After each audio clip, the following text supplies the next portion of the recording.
and gentlemen, please put your hands together. Big, big welcome for Anita Posey.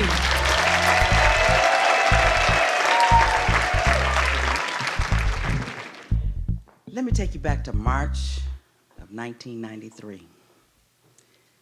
There I am on the floor after the man that said he loved me, would take care of me and protect me, just beat me because I didn't turn a light on fast enough for him.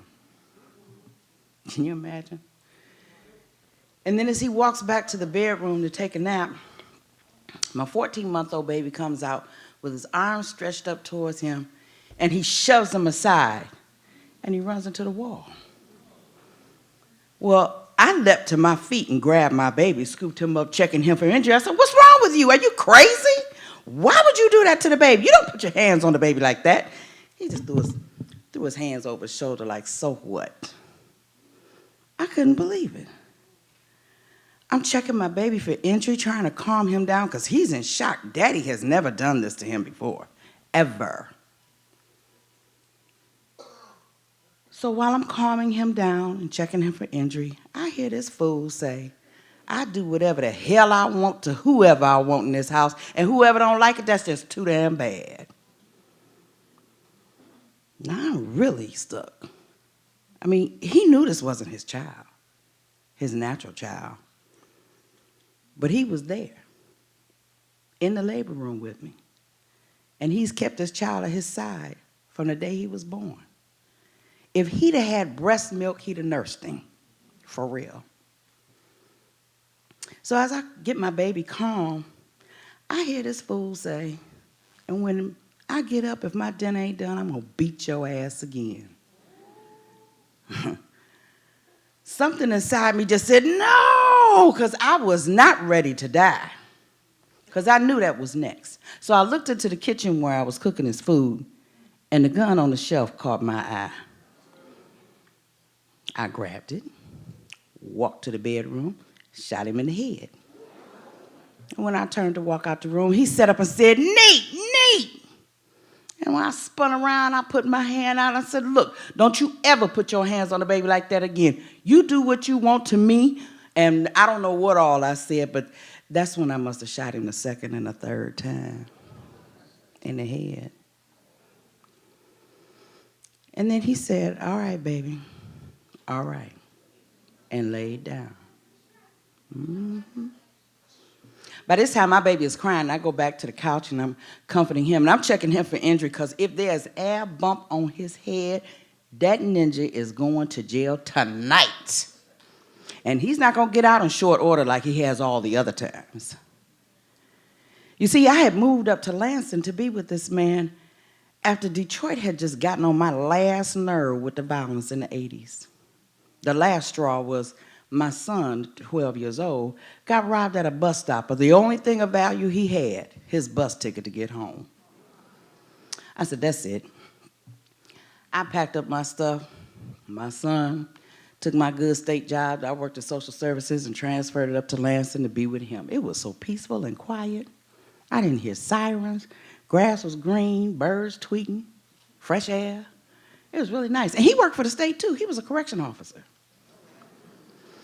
He enjoyed his job so much because, you know, when an inmate would get unruly on his block, he'd take him down to the gym and box with him. Said he was a Golden Girls boxer. Little did I know that was a lie. So I sat there and I thought about what all I had changed in my life, had left everybody in Detroit that I loved to come be with this man.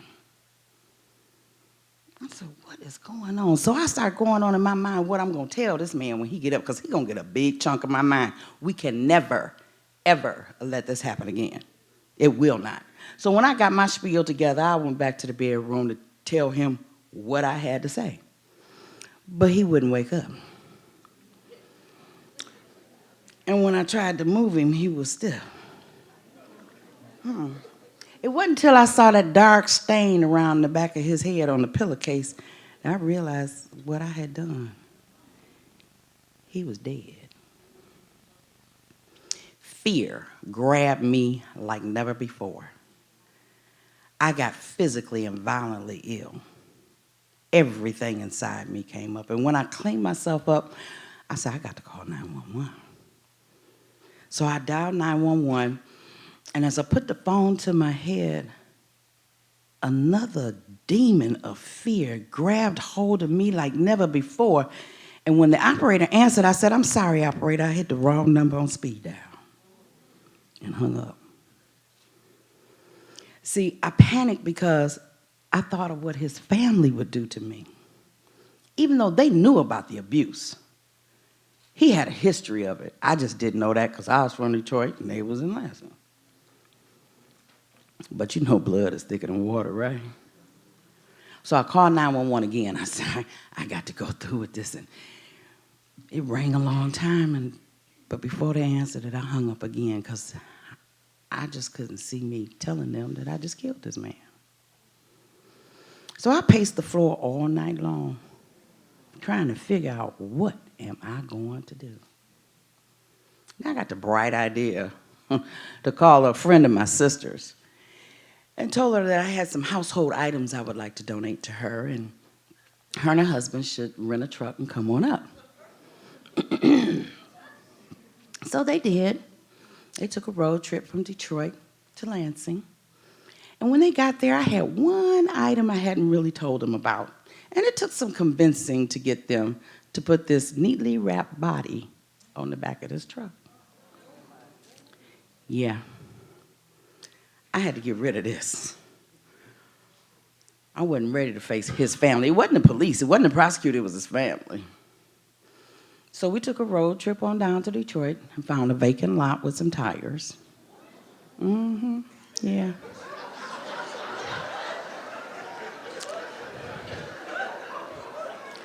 And we moved the tires, laid him to rest there, and piled the tires back on top. Everybody that called the house, I said, he went to Detroit to go buy some dope. You see, after he had lost his job, against my better judgment, I went along with him selling just the cocaine, powdered cocaine, to just his friends, right? Crack had not made it to Lansing. This was 1985. In a year, it migrated on up. That's when his friend base grew, and so did his recreational usage of it. And mixed with that Crown Royal he liked to drink was a mean concoction. And when he didn't have them inmates to box no more, that's when I became his punching bag. For 7 years. I left him 4 times. But because he knew what it took to get me in the first place, and he was a consummate abuser, he knew just what to say and what to do. He knew what it took to recapture me. Yeah, I wish I had had the courage to stay away, but he was just too good for me. And when he was good to me, he was real good. So time went on, and 2 months later, oh no, I'm sorry. The young lady that helped me get his body to Detroit, she must have thought I was going to get a lot of money or something, because she must have felt I was living in a lap of luxury compared to how she was living. So 30 days later, she had her husband call Detroit police and report where they could find a body. Well, his sister and them had reported him missing, and then they contacted me and called me down to Detroit, talked to them. I said he went to buy some drugs. After a while, they investigated. Yes, he was a drug seller, and they chalked it up to a drug deal gone bad. Okay, I'm done. So I thought. 2 months later, a coworker of mine introduced me to her church. She had been inviting me for 2 years, but my brain was really going through something. The guilt, the shame, the hurt, the fear, the everything, the remorse. So I said, let me go to church. Maybe that's what I need. When I got there, I had to ask her, what did you tell that man about me? Because he was talking all about my business. All in my Kool-Aid. I couldn't believe it. And she continued to invite me, and I continued to go over the course of 2 months, and I finally understood about salvation. You see, I grew up as an Episcopalian, and they didn't teach the born-again doctrine. So I didn't know about that, but I knew I had broke one of the Big Ten, and I was going to hell for it. But then on a Wednesday night in July of 1993, it hit me. God will forgive me And I did not have to go to hell. Hallelujah, I'm all in.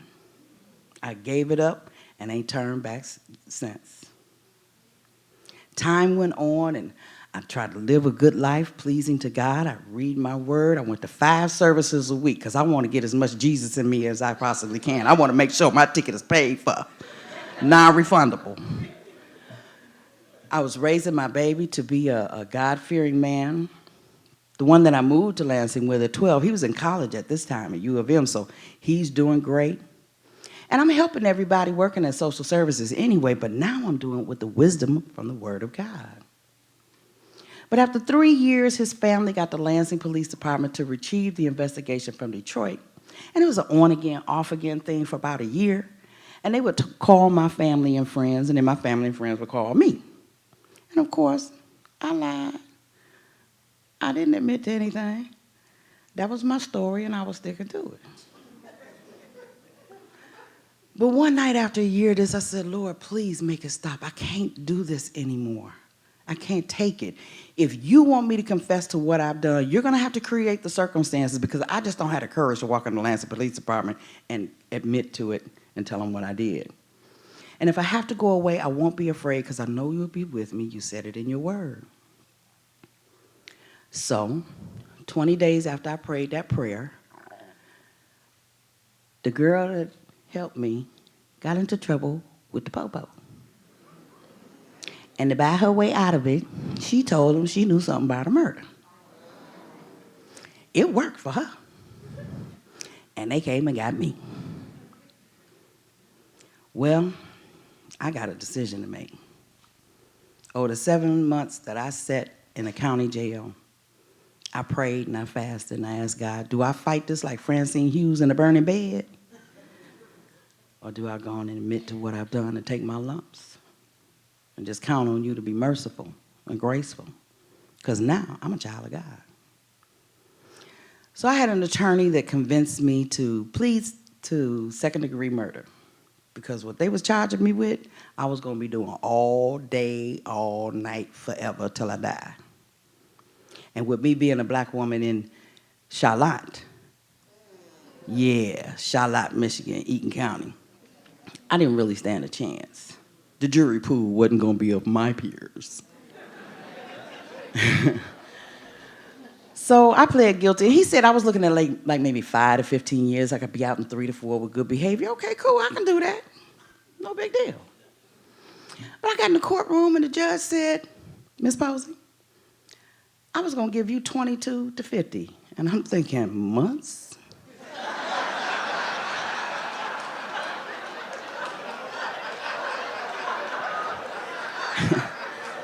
But he said, I got these 9 police reports over the course of 7 years, and all these letters from your coworkers and supervisors and neighbors describing injuries that they saw in you and asking for leniency because something really had to go wrong in order for you to do this. He said, so I tell you what, I'm going to knock 5 years off. I'm going to give you 17 to 50 years in the Michigan Department of Correction. Mind you, I stood there 41 years old, never had been in trouble with the police in all my days, and had worked 20 years for the state, serving the people of Michigan. I started counting on my fingers because my brain couldn't calculate. I said, oh my God, I'll be 58 years old before I get out of here. I'll be an old woman, what am I going to do? So I followed the sheriffs back to the cell, and they took me on this back road trip from Eaton County to Scott Correctional Facility on 5 Mile and Beck. I guess they thought they was getting me lost. They didn't. I'm from Detroit. I know where I'm at. But I have to tell you, God gave me great favor from the day I went in there to the day I left out. But don't get me wrong, I ain't float on no glory cloud 24/7 singing hallelujah chorus. Oh no. There were nights that I got to go to the bathroom at 3 o'clock in the morning and cried and said, God, why did he have to hit me? What did I do? I didn't deserve that. And Lord, why am I here? 17 to 50, this don't sound like what a daddy would let happen to his child. What's the purpose? Show me, tell me. Well, He answered that prayer too. Over the course of 14 years, 9 months, and 7 days, I was used mightily by God. I was a math tutor to help many women overcome the highest hurdle of the GED test. And you know, without a GED or high school education, you can't even work at 7-Eleven. I led the Protestant choir. I conducted Bible studies. The counselors and the staff would send me to inmates who had gotten bad news about mama's on her deathbed, baby been shot and killed in a drive-by. They said, Miss Posey, you need to go and comfort that person and pray with them and help them through this. So after about 7 years at Scott's, they opened up a lower security level facility across the street, which was the old men's Dehoko. And then they opened up a building just for lifers and those that had long indeterminate sentences that had co-defendants and relatives at Scott's. Well, I had neither one of those. I was there all by myself, just me and the Holy Ghost, you know, so I knew I wasn't going on that trip. But the girls come knocking on my window 6 o'clock in the morning and said, Miss Posey, you better pack up, because they knew I had a lot of stuff. They said, you better pack up because you're going on the ride out. I said, no, I'm not. I ain't got no co-defendant or relative up in here. I know I call y'all baby, but you ain't my baby. I had my son calling the warden trying to stop this trip, but the counselor called me down and said, Miss Posey, you have got to pack up and go on this trip. I said, why? I don't qualify. I don't fit in that category. She said, look, the warden has chosen you specifically to help these women make the transition to this new facility. I said, what a time to be held in high regard.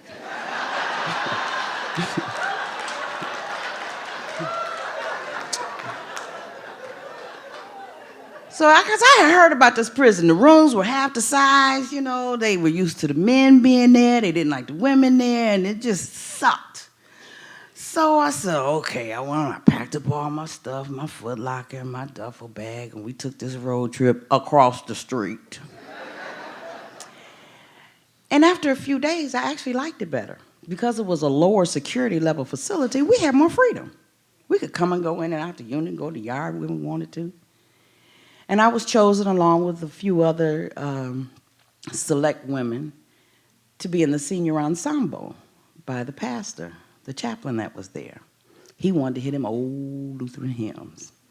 And we used to rock the house. We brought folks to their feet and bound to their knees. And that was great. For 2 years, it was okay. Then they found methane gas was leaking in the housing units and people were getting Bell's palsy. So they closed down the facility, loaded 965 women on various buses for 2 days. And we took a road trip to Ypsilanti to the Women's Correctional Facility, Huron Valley. That was crazy because it was the crazy house for prisons at one time. They sent the men out and then brought us there. It was an adjustment that nobody was ready for, not even me. We didn't have heat. The windows were not sealed so that we could look outside and we could feel the air coming in. So we took sanitary napkins and lined the windows to block the air out. Hot water lasted about 5 minutes a day. And you got about 80 women in a unit trying to take hot showers. Well, I had been a representative for the women on the Warden's Forum several times, so they was coming to me, Miss Posey, what we gonna do? So, of course, I had my son, Carl Lansing, and the assistant director of MDOC came down. And when the warden brought him through, they're like, Miss Posey, the guy from Lansing is here, come on out. So I came out bundled up in 2 pairs of sweats, 4 pairs of socks, a jacket, muff, gloves. Hi, sir. We're freezing in here, and we need hot water. They made sure we had cable, though. They thought that was going to satisfy us. And microwave, so we could cook. When he saw what was happening, and he came into my cell and saw them sanitary napkins around, he said, what's this for? I said, to keep out the wind, and I snatched one down. I said, stand right there. And the wind slapped him in the face. So the next day, they turned everything up. They turned the heat up so high we was wearing shorts, tank tops, and flip-flops. And the shower water was so hot, you had to dash in, dash out, because it was going to burn you. A couple girls happened to go to medical because they did get burned. Yeah, it was crazy. So after 2 years there, I don't know what was wrong with this officer, but she didn't like me. I had been kind of, like the favorite child of everybody. Staff liked me, administration liked me, the prisoners liked me. And when things were going on, they would call on Miss Posey. And I would either go in my room and pray and come on out with an answer, or I would just speak words of wisdom because I had been there before. So this woman didn't like me, and she lied on me and wrote a ticket and charged me with threatening behavior on her. I got locked up in SEG. For those that you have watched TV, that's called the hole. And it was Thanksgiving Day. Freezing. They hadn't turned the heat on back there. Officers were sitting around in their coats and gloves, hats and scarves. After sitting back there for 13 days, I got found not guilty. Now, you know about how pissed off I was all this time and got found not guilty. When I came out, they told me, Posey, pack up. I said, for what? They said, you going back to Scott's. I'm like, for what? Chick says she's scared of you. I'm like, scared of me for what? I ain't did nothing. I got found not guilty, okay? But apparently she felt that I had a little bit too much clout up in there. So here I go, packing up my stuff again, my footlocker and my duffel bag. And I went on another road trip back to Scott's. Well, it wasn't so bad there because the rooms were bigger. We had these double lockers. I knew everybody there. And they put me in the unit with the older, infirm women and the pregnant girls. So we got, they treated us real nice because we was tender. And I'd take the food in to the old ladies when they deliver their trays, and they would wake me up 3, 4 o'clock in the morning sometimes when somebody's water done broke and they in labor, but they wouldn't take them to the hospital till they contractions were 5 minutes apart, so there I am, walking them around till they can walk the baby down, and doing my thing, helping folks again. That held on for about 3 more years. Then they needed my bed for another pregnant girl. Yes, they send pregnant women to prison. Got a whole uniform. So I packed my stuff again. And I get on the van, and we go for this long road trip from Plymouth to Ypsilanti. Now, this is my last stop. I ain't going no more. I'm tired of this. Yeah, I like seeing the outside, but this packing up is really a drag, A duffel bag and a Foot Locker, I had too much stuff, and I always end up leaving stuff where I was at. So time went on, they closed Scott's, and they brought all the women there. They got everybody in one place. Can you imagine 2,500 women living 2 in a room, 5 in a room, 10 in a room, 20 in a room? Women.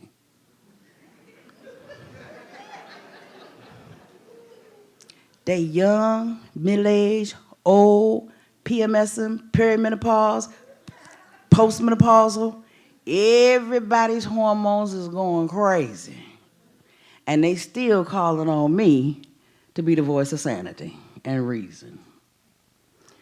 Well, I had watched the news one night, and I saw this program being profiled called Chance for Life, where these 2 people had been in the men's prison for 18 years. And they were teaching them critical thinking, victim sensitivity, how to be an effective leader. And I heard the men speak, and I'm like, they seem really transformed. We need something like that, because I was so sick of seeing the same women coming in and out of that prison 4 and 5 times. It's like, can you stand freedom? What's up? I don't get it. It's that they weren't prepared. You change the way people think and what they believe, it changes the way they act.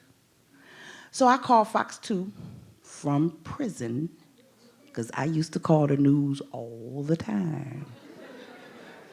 I'm telling. I wasn't telling before, but I'm telling now. And I got the number to Chance for Life, and I made it a mission, and every Thursday at 3 o'clock I called Jessica Taylor and told her about what was going on and begging her to bring the program to the women's prison. Finally, after the year, she presented the program to the warden. She said, I'm coming to see the warden on Tuesday at such and such a time. I'll see you there. Great, fine. I got my uniform all pressed, makeup on, had somebody do my hair. They got to the warden's office and they said, well, where's Miss Posey? And the warden said, why would Miss Posey be here? They said, well, that's who we've been talking to for the past year. What department does she work in?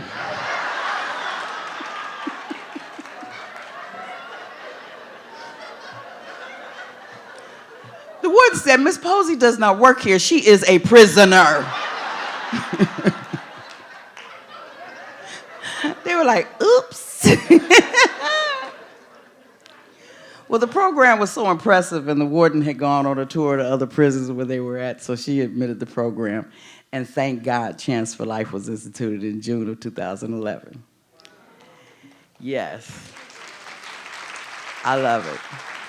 They selected 40 women, and I was the first one to come out under the Chance for Life banner. Yes. In February of 2012. When I came out, the men actually dubbed me First Lady. And I was honored. Since then, the program is a 2-year program. As I said, it takes 2 years of doing something repetitiously to actually really change and transform a person wholly. And after the 2 years was up, they invited me back in while I was still on parole to the first completion ceremony. I was absolutely honored. And the women were so glad that I was there. The group had whittled down to 19, because you got to be serious about this thing. But there were 65 women in the back of the room waiting to step up and be taught by these 19 women. Now there is a waiting list of 200 and some odd women, and they have classes almost 7 days a week in various classrooms. It's making a marked difference. So I was released on parole in 2012 to the care of my adult son, who at this time became an internationally renowned internet networking instructor. He hired me as his administrative assistant. Yes. Which consisted of keeping the apartment clean, cooking his meals, and making sure he had clean laundry for the next time he went out on the road. But I took pure pleasure in it. I interviewed for other jobs because I really did want to work somewhere, you know. And every employer was so sympathetic to my plight when I interviewed, but I never got that call back. I wonder why. I was out in Troy, okay? So I became a member of his church. And I found other agencies, other domestic violence advocacy agencies that I volunteered for. I took training. I joined Haven's Survivor Speakers Bureau and spoke all over about my experience and the things that I had learned in training about domestic violence prevention and awareness. And my son said, Mama, you know you can do that yourself and get paid. I said, really? So he did the paperwork and got me a 501c3, and we established what I had been envisioning the entire time, not the entire time, but half the time I was in prison, an agency called Beware, B-W-A-R-E, which is Battered Women's Awareness, reaching everyone. So that's what I do in my spare time.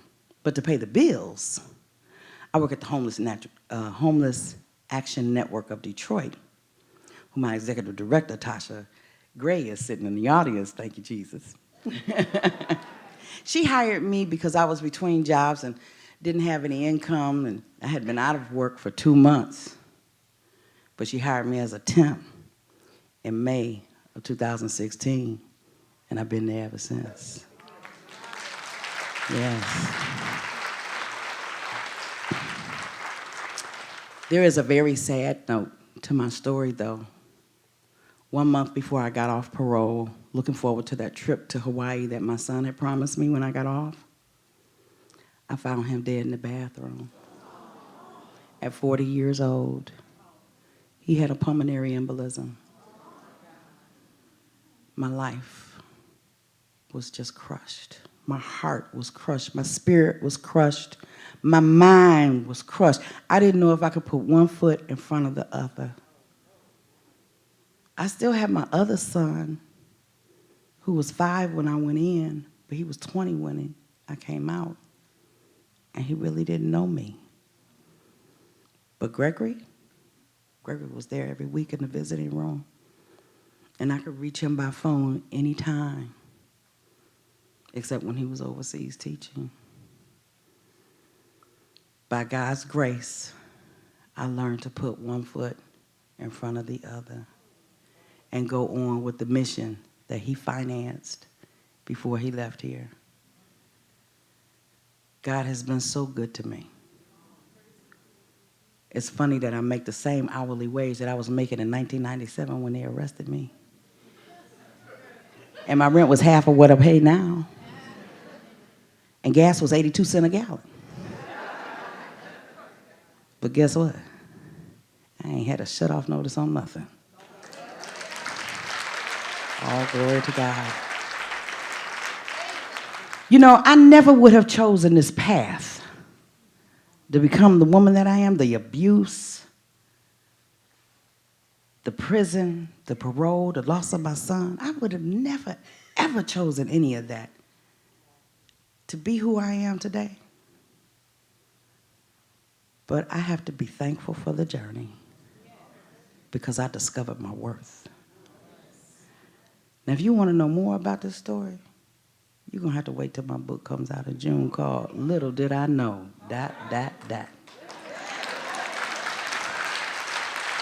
I thank you for listening. You all have a great evening. Good night.